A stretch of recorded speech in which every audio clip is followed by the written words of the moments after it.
Bruno, quantos votos você teve? Com seu apoio, 461.217. Quase meio milhão de votos. Eu acho que você entrou para a história como o delegado mais votado do Brasil, né? Sim, da história. Delegado mais votado. Que Falo legal. que é um conjunto de fatores, né? De amigos, uma corrente do bem sempre, que acreditam no trabalho do dia a dia, seu apoio, o apoio de todos do esporte também, pessoal da causa animal. Então, graças a Deus deu certo. E agora trabalhar. Eu acho que, passada a eleição agora, a nossa obrigação é estar aqui discutindo, vendo como a gente pode aprimorar, como a gente pode aumentar a fiscalização, reprimir também aqueles que não seguem as diretrizes e seguir nesse caminho para a gente conseguir regulamentar o mercado. É isso, pessoal, isso mesmo. A nossa tratativa com a suplementação esportiva acabou chamando a atenção do deputado delegado Bruno Lima pelo seguinte, porque ele carregou a bandeira do esporte. Então, quando ele viu que pessoas, e muitas, isso que nós vamos falar, muitas estão sendo enganadas quando compram seu suplemento alimentar, ele olhou e falou, não, é o meu compromisso como deputado trazer a luz para os órgãos corretos, ou seja, fomentar esse assunto para os órgãos corretos, trazer representantes da indústria para junto dos órgãos competentes e tratarmos isso como algo sério. Porque quando nós falamos em falsificação de medicamentos, isso dá até Jornal Nacional. Sim.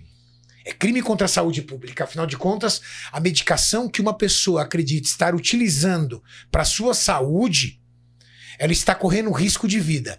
Porém, o suplemento alimentar, em muitos casos, também são utilizados para pacientes pós-operatórios. Para pacientes que têm problemas de saúde ou até o risco de sarcopenia e estão usando esse suplemento alimentar para melhora da sua saúde. E mesmo que não seja para melhora da sua saúde, que seja para sua performance, há algo mais injusto do que você comprar um produto e quando você receber esse produto você está literalmente sendo enganado. Isso é muito injusto. Não é verdade, Bruno? Exatamente, né? Nós tivemos algumas reuniões, várias, inclusive agradecer todas as marcas, as empresas, os representantes também, enfim, todos os estudiosos, e fiquei abismado. Eu sabia que tinha, né, essas adulterações, sabia que era uma coisa em grande escala, mas não sabia que num produto específico ali era tão gritante a diferença do que é colocado ali no rótulo e o que de fato contém. Então, fiquei assustado.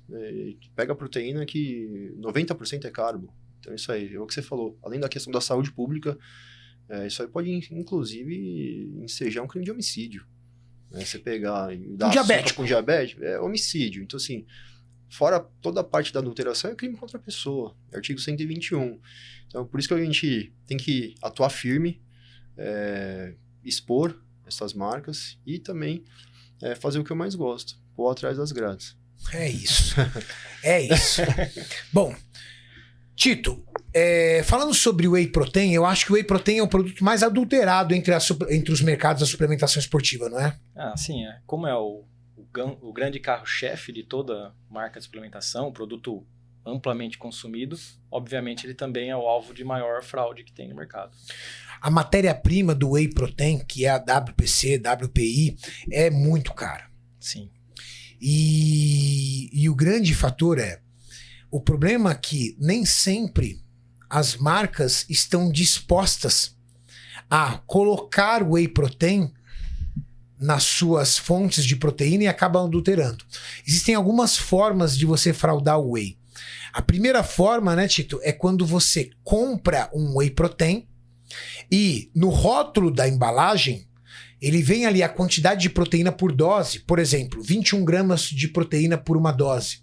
E, na verdade, aquela dose não corresponde à quantidade de proteína informada no rótulo, não é verdade? Sim, essa era uma fraude muito comum alguns anos atrás, porque não se fazia análise de suplemento, né? Era muito difícil mesmo os órgãos, as indústrias, que a gente também às vezes faz monitoramento dos concorrentes, ou mesmo o lojista, era muito difícil pegar e mandar um produto para fazer análise.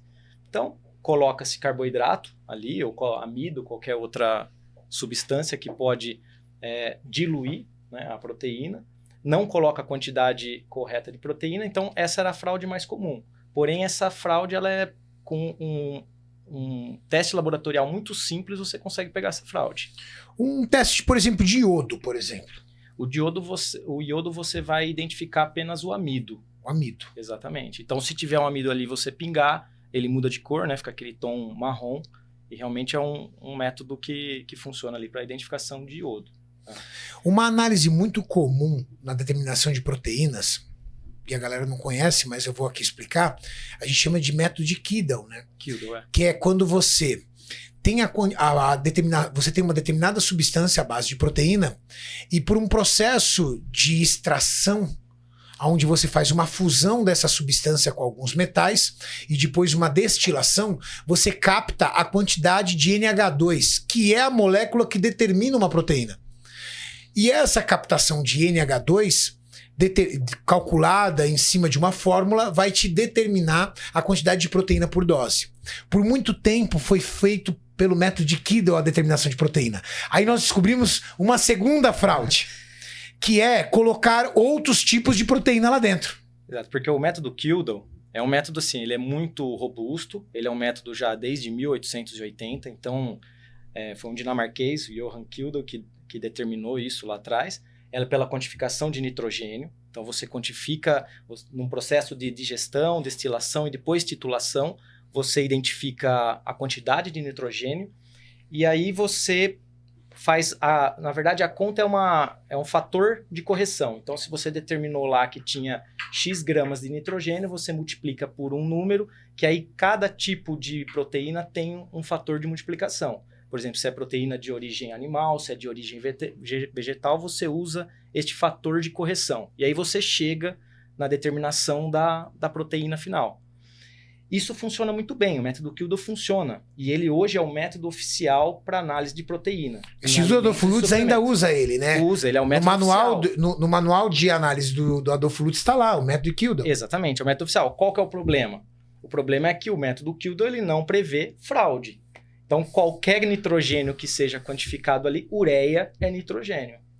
Então, se você pegar a ureia e fizer pelo método Kidal, vai dar que é proteína, porque ele quantifica nitrogênio, certo? E ele não determina, ele não qualifica a proteína. Não. Então, se é proteína do trigo, se é proteína da soja ou se é whey protein, ele vai entender a quantidade de nitrogênio que tem ali. Você destila ele, recebe ele num ambiente ácido e determina a diferença do ambiente ácido para a alcalinidade que ele determinou ali com um indicador. Simples assim. Exato. E aí há uma segunda fraude, que é o quê? O cara, em vez de colocar whey, ele coloca uma proteína vegetal. Exato, porque imaginando que vai se fazer o método Kidal, ele coloca uma outra proteína de valor mais baixo para a indústria, né? Mais barato. Mais barato, por exemplo. Soja, por exemplo. Proteína da soja. Trigo também, né? Ela é uma proteína de um valor bem mais baixo do que a whey, né? Principalmente porque ela sofre muito menos variação do dólar. Num cenário que a gente está de alta de dólar, então ela se torna ainda mais atrativa. Sabe o que é muito comum? Você pega, às vezes, aquele whey, quando você vai misturar, tá pesado. É soja. Que a soja ela é mais. ela tem uma densidade diferente, né? A proteína do leite ela é mais leve e mais solúvel. A da soja ela é um pouco mais arenosa, né? Um pouco mais pesada quando você movimenta. Quem está acostumado a tomar whey, quando toma soja, já percebe logo. Ela é mais arenosa e ela deixa um residual assim, bem marcante. Para quem não conhece, talvez passa, mas para quem toma todo dia, não já tem pega. como. Já pega. Existe uma terceira fraude. A terceira fraude, que hoje é uma fraude mais moderna, que no passado a galera botava carboidrato, botava amido e malto mesmo, que se lasque. Com o aumento de análises, o fraudador ficou mais esperto. E o que ele faz?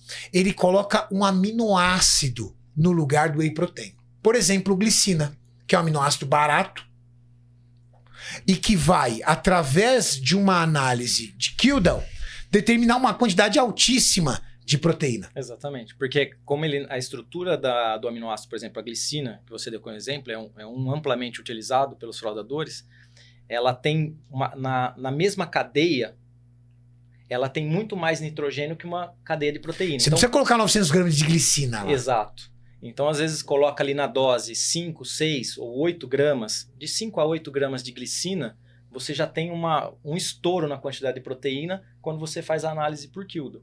Mas existem análises que pegam esse tipo de fraude, obviamente. Que aí você faz a análise do aminograma. E aí é um método que pode ser pelo método HPLC, que hoje é o que a gente mais utiliza para fazer o monitoramento do mercado, que o HPLC, ele vai, através dos picos, ele vai determinar quanto tem de cada aminoácido. Então, ele consegue também dar a fonte da proteína de acordo com a característica dos aminoácidos, porque cada proteína tem uma certa quantidade de cada aminoácido. Conjunto, né? Conjunto, exatamente. Só para a galera entender aqui e deixar aqui tudo na mesma linha, a proteína, ela é um macronutriente que é formado através da ligação de vários aminoácidos. Vários aminoácidos ligados formam uma proteína. Cada proteína, ela tem uma quantidade de aminoácidos que se formam. Então, o pool de aminoácidos que forma o whey é diferente do de soja, que é diferente do de trigo. Quando o HPLC, que é um equipamento caríssimo, uma análise muito cara, quando o HPLC, você vai lá, dilui, prepara a amostra, injeta no HPLC, quando ele vai passando pela coluna, ele vai determinando a quantidade de aminoácidos. E a quantidade de aminoácidos daquela proteína faz com que, com absoluta precisão, você diga quanto tem de whey, quanto tem de soja, quanto tem de trigo, quanto tem de glicina, por exemplo, se o cara, em vez de fazer whey, ele fez um amino spiking. Então, a análise mais segura é um HPLC. O problema eu acho que somente os laboratórios gigantes de suplementação têm condição de acesso a um HPLC. Na verdade, acho que hoje nenhum laboratório tem HPLC de suplemento. Não. Porque é um equipamento da indústria farmacêutica. Exato. Né? E é muito mais fácil você enviar para um laboratório terceiro qualificado, que chama certificado, que a gente chama reblado. Né?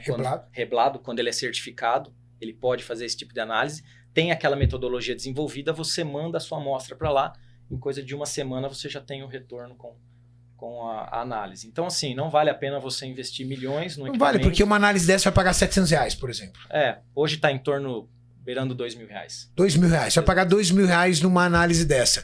Um HPLC, olha, com o dólar de hoje, eu vou chutar aí com coluna, com toda a estrutura, uns 250 mil. Nossa. Dólares, né? Dólares, claro. Dólares. Dólares. Exatamente, é por aí.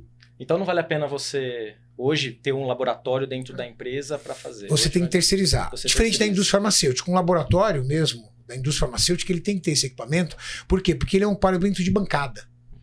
Ele tem que analisar todas as matérias-primas e você só analisa por HPLC. Diferente do suplemento, que a única análise que você tem é essa. O restante são análises em bancada com outros equipamentos. O suplemento ele trabalha mais com macronutrientes. Então você não tem tanto rigor de precisão. Né? Você não tem tanto a rigor de precisão. Na indústria farmacêutica, onde 1 miligrama faz muita diferença no fármaco, então você precisa de muita precisão. Então você vai pagar. A indústria farmacêutica é 100 miligramas por ml, 10 miligramas por ml, 1 miligrama por cápsula, 2 miligramas por cápsula, é isso. Exato. Essa fraude em cima de amino spiking é uma fraude um pouco mais, vamos dizer assim, um pouco mais técnica. Mais elaborada. Então o cara, quando ele faz isso, ele já não é tão boqueta de porco assim. Exato. Talvez ele já foi pego outras vezes com as outras, aí ele foi evoluindo, né? Ele foi evoluindo a malandragem. Tudo evolui, né? Brasil.